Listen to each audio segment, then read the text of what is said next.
all it takes is letting yourself dream. Just keep dreaming and don't stop yourself from dreaming because that's where it starts. Hey, what's going on? I'm Benjamin Gottlieb, and you are listening to Shopify Masters, your companion for starting and building a business. You may hear today that we're not in the studio. There's some street noise. We're actually out in Los Angeles, the Silver Lake neighborhood, chatting with the founder of Little Lamb. It's a coffee and ceramic shop on wheels, and the founder is Ryan Lagasse. She drives this renovated airport shuttle around the city to farmers markets, film sets, college campuses, you name it. Ryan is here today to share with me the ins and outs of running a mobile business and how Shopify has been part of her journey. Hey, Ryan. Hi. Tell me, what was the impetus for starting a coffee and ceramics business on wheels? Sure. So I worked in coffee in college when I was going through my degree at the Fashion Institute of Technology. I found a creative outlet in it and community that I never forgot and was really special to me. I moved out to LA. I started working in photo production as a production coordinator, and I started doing ceramics. Ceramics I've been doing for 3 or 4 years, and it just brings me a solace that is crucial living in a city. It also brings me quite a bit of joy to create things with my hands that other people then use in a daily routine of theirs. So when COVID happened, I had a lot of time, and I took that time and I sat down and I said, well, I know I love coffee. I went back to the coffee. I know I love my ceramics so much. I know that when I go on production sets, there's always a need for artisanal coffee. And so I wrote a business plan, and basically the pitch was that I would create an artisanal mobile coffee shop on wheels that would also sell my ceramics, that would primarily be going on to sets and events, and in that way it would be financially stable. And has it been? Yes. A year and a half in, I can say that with so much gratitude. Yeah. I think when many folks who are listening are thinking about starting their own business, whether it's ceramics or coffee or both together, right? They might be thinking, should I do this on wheels or should I get a physical retail space? Can you briefly walk us through, how did you decide on a mobile business versus a brick and mortar traditional retail space? Sure. For me, it was a lot about permanence. I'm from the East Coast. My whole family's on the East Coast. And I'm not sure that LA is where I'm rooted for the rest of my life. So all that being said, I didn't want that to prohibit me from starting my own business. So for me, it was very liberating and freeing in the thought that, oh, if it's mobile, the business can just drive with me wherever I choose to go. And in theory, that's correct. In reality, there's a lot more to it. But that was like a driving force for the wheels. Also, right, transmission and engine permitting. You can drive across the country, right? Sure, that, but then also just like permitting and like state laws and like in Rhode Island, is there going to be the same market for something like this that there is here? And I've really thought hard about that because when I go home for Christmas and things, it's always the conversation. And I'm not quite sure that there is. So there's a lot of like different moving parts to take into consideration, but it is a possibility. So the flexibility of a mobile business appealed to you? Absolutely. Yeah. 100% from the get-go, yes. That combined with the initial foundation of we're driving onto sets, so you need to be mobile. And that's the differentiation factor from a brick and mortar that I think the SBA really tapped into. It was very COVID friendly in a time of COVID because it's, contained. And it sets itself apart in that there's no other like mobile artisanal shop. And so they really thought that I would have a stronghold on the market in that way, which I agree. That was why I had the idea in the first place. So those two things, the nature of the business plan and the ability to have freedom, were what appealed to me in movement, appealed to me for a mobile shop. That latter point you just made seems to be very personal. It's related to your personal life, your own ambitions. But the first part you mentioned about being able to kind of infiltrate, so to speak, spaces where you think your customers might be, that does appear to be a distinct advantage of a mobile business, right?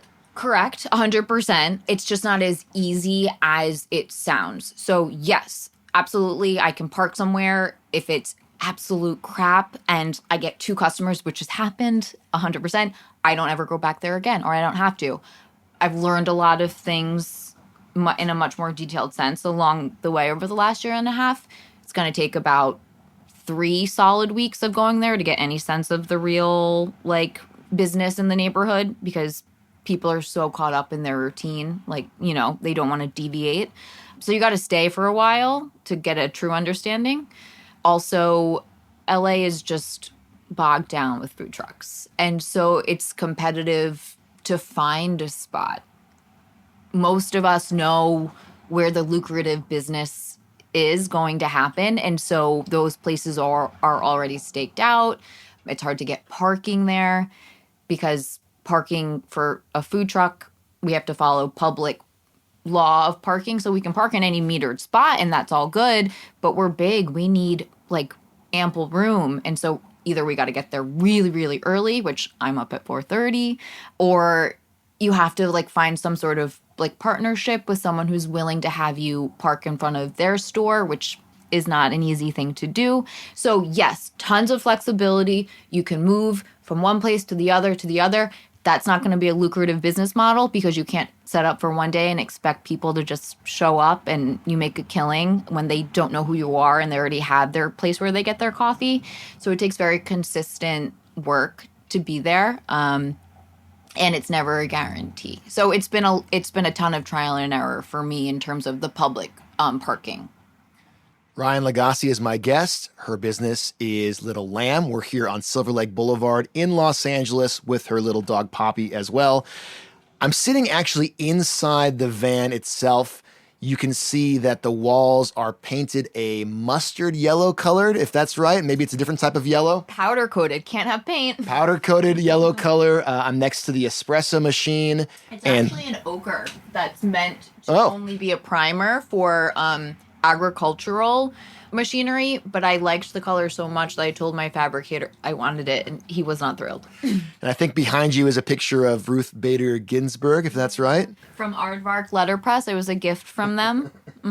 Correct. So this space, we've been here sitting together for about 15 minutes, and I'm already feeling the sense of the truck kind of disappearing, and it's transforming in a way into like a comfortable, intimate space. Is that what you've tried to build in here? And why is that important for a mobile business? It is 100% for better or for worse an extension of who I am. And like the coziness I want to feel and give out to the world and the warm hug that I want everyone to have in their life. So that is definitely what I've tried to create. And it's beautiful that you have felt that. Thank you for sharing. Because you're on wheels and you're moving around, how important is the actual aesthetic of the space to not just your customers and your business, but also your own personal life? Very, very extremely important, like 200% important in terms of how I need to feel in the space that I need to be a part of every day. In a work sort of sense, like work is where in America we spend the majority of our time. And so it was crucial for me to feel like I was in a space that was creative and warm and inviting, and I wanted to stay. And I just felt like supported and light. And so it was from day one very clear to me that there would be as much natural light as possible. There would be as little stainless steel as possible. This was all mandatory. I tried so hard. And the powder coating that you see, the color that you see was quite a bit more of an investment because we tried like different variations of how to get color in here, but really the health department standards in LA are extremely strict for food trucks because there's so many of us. And the only way to get color was to powder coat stainless steel. And how that works, and I didn't know this, a bunch of useless information that is like relevant for me and whoever else might care. So each piece of stainless steel had to be fitted into the shop as it was, taken out, labeled, powder coated, and then brought back and put back in again.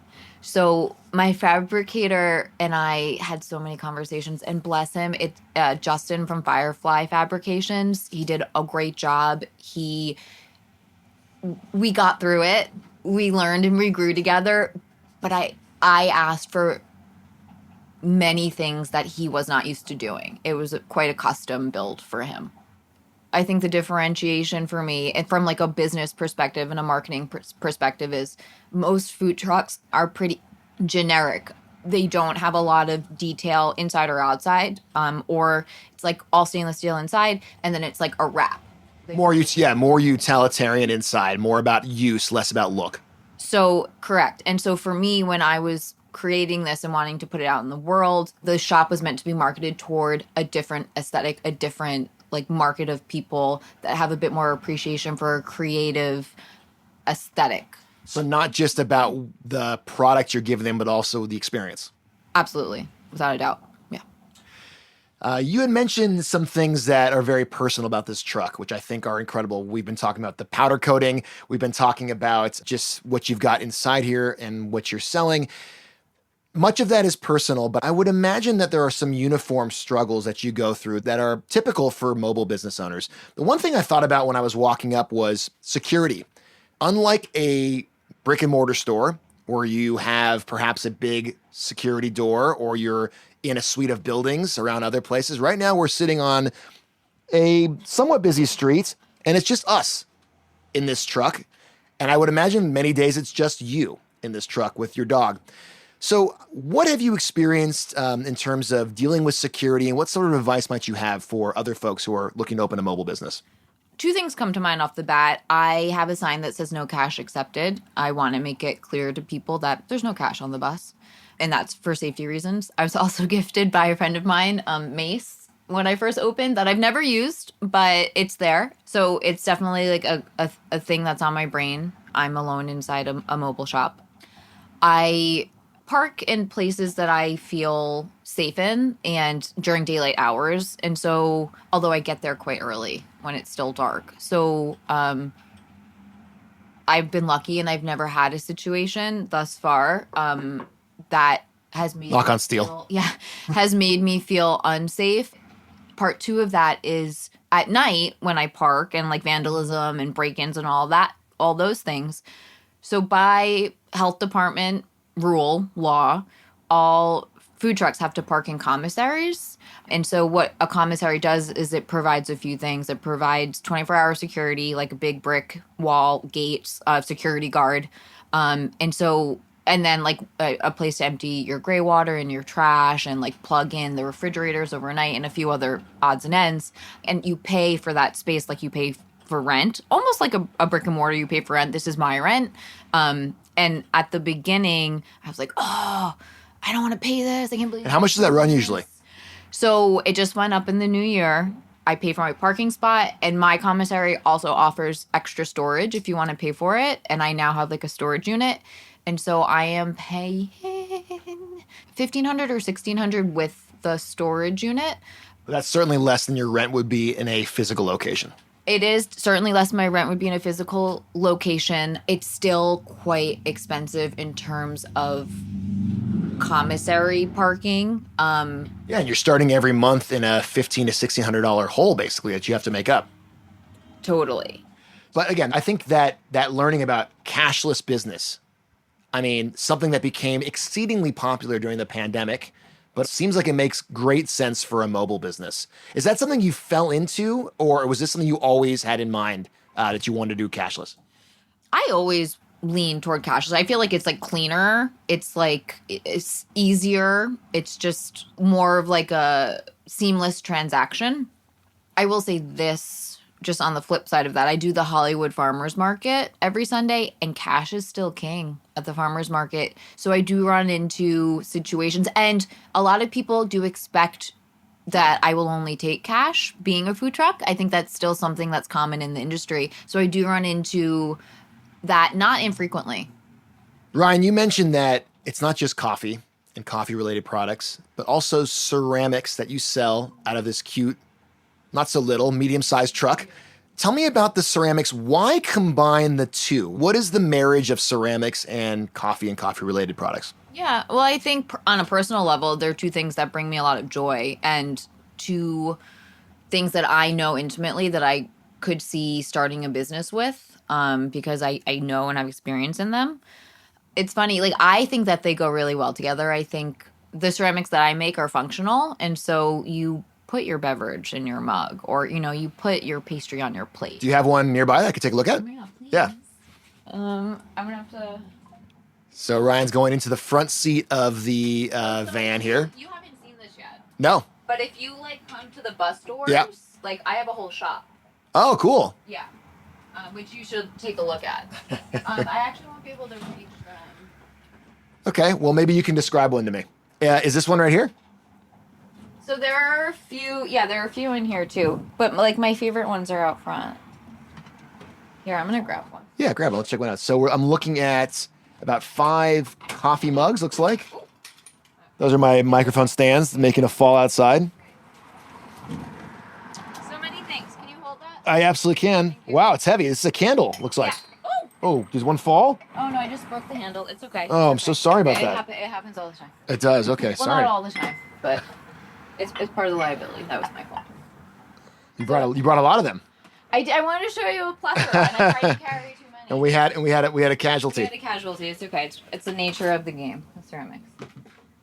So I did a candle collaboration with a friend of mine who owns a small business. She makes candles. And so I made the ceramic vessels that are meant to be reusable as cups. And then she filled each of the vessels with the scents that we chose. And so that is just... Oh, so after it burns, you can use it as a cup. Exactly. Yeah, it's reusable, recyclable, the whole thing. Cool. This reminds me of kind of like, where my family's from in Argentina. If you go get an espresso or a cafe cortado, they have a little bit of bubbly water with your coffee afterward. Sure. Is that kind of the vibe for these little ones? Sure. So those are the mini cups, and the idea is that, you put a little cortado, or I have an espresso old fashioned on the menu. You have, your shot of espresso, you have your sparkling water, certainly meant for that. It's really up for interpretation. I have them at home. I use, I put a little whiskey in mine, but they're meant to be versatile. Whatever brings you joy. That's what's meant to go in them. But yeah, cups, for me, cups and mugs are my favorite thing to make because it's what I use the most. I feel like it's what people tend to use the most. Do you ever serve your coffee in these vessels when folks are... No. Then it's a good sigh. It's a good sigh. I don't right now because of the nature of the business. Tell me. It's mobile. So people are here to get it and go. There's no tables to sit down at. That's not the idea of it. So when people buy the ceramics, it's because they take them home. You wrap it and they take them home. I have bags, the whole thing. But, and this is a whole separate conversation, I'm thinking about the future and my goals and expansion. And for me, the direction is actually a brick and mortar, not a second mobile business. And one of the many reasons for that is I want to use the ceramics that I make to put their drinks in that they can then sit in the shop, the coffee space, and enjoy. So that's something that I want to get to. Well, they're definitely cool and unique. I love many of the cups have a line or several lines that run either in the middle or around the equator points of the cups. I'm looking at one really right here. It's a bespeckled cup. I will not drop it. It's be-mixed with speckled clay, if anybody cares. And then there's I carved out a line, a equatorial line through the middle, and I filled it with masons. I couldn't think what else do you say besides equatorial line. That's a great descriptor. The carving for me is very cathartic, carving into clay. And so I used to do a lot more of it and a lot more detail. It's just my limitations of time. Well, your coffee shop is mobile. Where is your ceramic shop? I wish I had my own personal shop. Also goal. But right now I'm part of a member-based studio. It's in downtown Los Angeles. It's called Throw Clay LA. The owner is John Prescott. It's a wonderful, creative, warehousey type space. So he actually opened in January of 2020, and then we had lockdown in March of 2020. Oh, that little thing. That little thing.